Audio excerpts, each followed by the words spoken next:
Good afternoon guys, welcome back to the channel, welcome back to a course management session. It's not quite Rotherham Golf Club, you can't see the clubhouse, but we are here at Trump International today and we're talking a little bit of course management. When you go abroad, people play a lot of golf on buggies.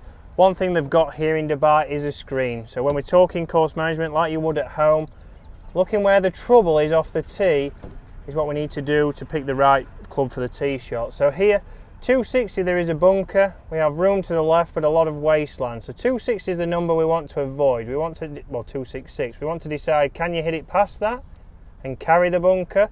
If you can't, which is 90%, 95% of the golfers, we need to lay up short.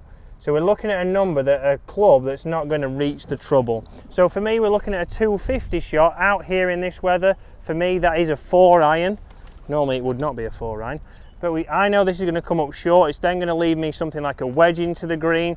It takes out the trouble. We can find the fairway easier because it's not a driver. We put less pressure on ourselves and we take out the trouble. So let's use the tee to our advantage. So here, I hit away from the bunker, so I'm going to use the right hand side of the tee box. Here I can aim a little bit left of that.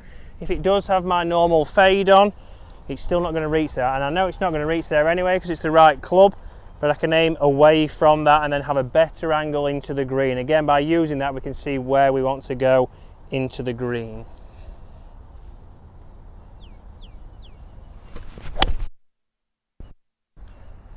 So faded like I thought. Because I've aimed a little bit further left, it's not going to reach anywhere near the bunker and it's faded back into the middle. So let's get down there, see what angle we've got, and let's see what kind of trouble and what things we need to see from the fairway. And the reason why I'm not at Rotherham is because they're currently, well, iced over and on temporary greens. But we will get back to finish Rotherham. So we can see there as we drive round, we can see straight away that it is short of the trap. It is in the middle of the fairway, and I've never been in trouble there, and that's the main thing.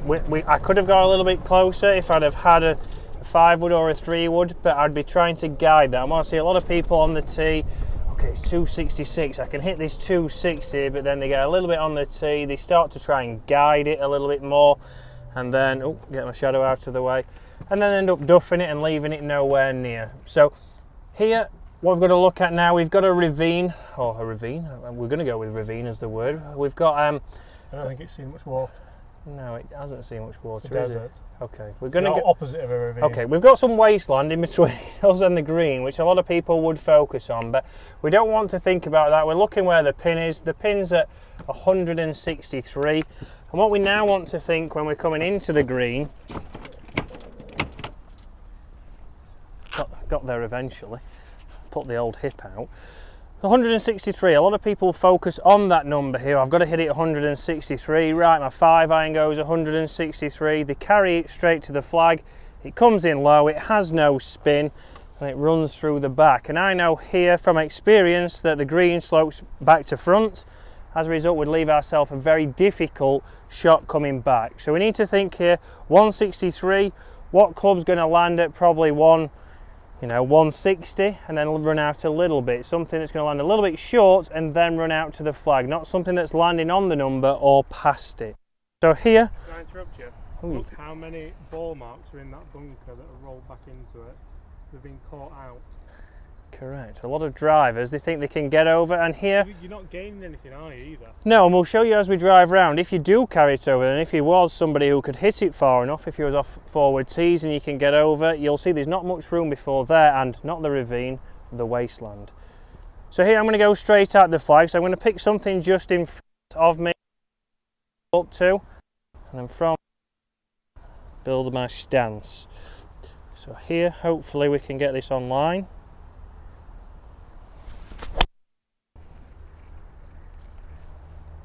It looks good.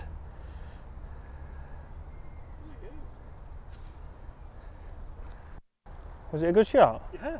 Oh, it's a fantastic shot. My eyes cannot see that far, unfortunately, but it's in there relatively close, guys. You see it just in the shadow, probably 15-20 feet. 15-20 feet. But you see, even there, I've not had a long iron in. I've hit an 8 iron in there. I've took my medicine off the tee, and it's still People will get on the tee and think it's a long hole, but if you play it properly, you're still not going to have something too long into the green, and you'll still be able to get on there. Fairways and greens. fairways and Are you greens. using the Wilson ball? I am using the Wilson ball actually. The Wilson ball has stayed in the bag from the last video, and it's Staying in the bag for good. it's got potential. So guys, as we come past this bunker, you can see we've probably got around about 40 yards between the edge of the bunker, but we've got some rough behind it which the ball could get stuck in. And then if we do go into the wasteland, you'll see there's also bushes that we can get stuck in. So risk and reward, there is no reward from being able to hit the ball further on this occasion. You're going to leave yourself something too short and fiddly in, whereas you can hit a full shot in there, still with a mid to low iron. We can be more consistent with that, and we're going to avoid the trouble. And that's the main thing there. We want to make it as easy as possible for us to have a good chance of hitting the green. Right, so as we can see, and we did see on the screen, back pin there, and like I said, I knew the green sloped back to front, so we know long there would leave us a very difficult shot. So percentage wise there, I'm underneath the hole. I knew that was a club that wouldn't go too far. As a result, I've left myself an uphill putt. It's 20 feet, it's inside tour average, it's the middle of the green, and that's where sometimes just trying to hit the middle of the green is more beneficial to you. It's not an easy hole, it's probably not a green light hole as they would say, or it's not one that you're trying to birdie, it's one that you're trying to plot your way around and get out of there with a par. Like you see here, we're below the green. A lot of the greens out here in the Middle East, they slope away from you, very tight grass, every amateur's nightmare because it's also my nightmare. So I've hit the middle of the green, I've given myself an uphill putt. I think the middle. Literally, the middle. And another putt, we can be a little bit more positive with that, so it's a chance, but uphill I can be more aggressive and I can give it a go, as opposed to if I was on a downhill slider, I'll be a little bit tentative.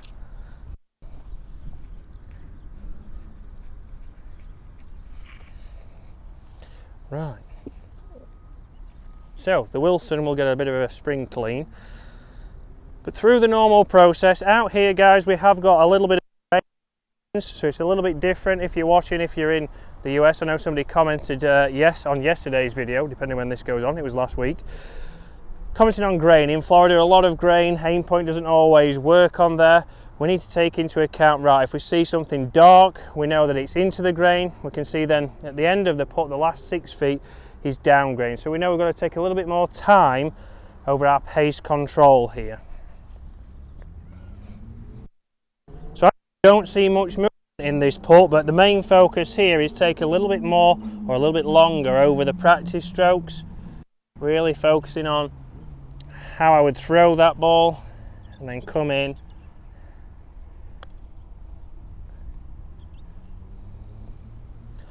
And give that a go. Direction wise, as you can see, pushed it a little bit, that is my tendency, but the pace was the main focus, and that's made it just about to the hole. It wasn't as positive as I'd probably want to be, but it makes it a lot easier for me to come up, go through my routine as the motorbikes go round and tap it in for a par. That was a beautiful pan round. So guys, it's not an easy hole, it's a great hole here out at the Trump. But you've got to take your medicine. If you've got a hole like that, if you do come out and play, and when you do play abroad, use your buggy to your advantage. Use the touch screen, start to see, right, if I've got something in trouble, make sure we're staying short of that. We don't want to go in it because it's going to make your score very quickly be a lot higher. And then into the green, sometimes underneath the hole, middle of the green, is better than going long, putting yourself into trouble, which then again starts to add shots to your score. So guys, the next couple of weeks will be out in the Middle East, so the next four videos probably, or 5 videos, will be out here. Do not worry, we will get back to Rotherham and I will finish the last 5 holes when it's a little bit warmer.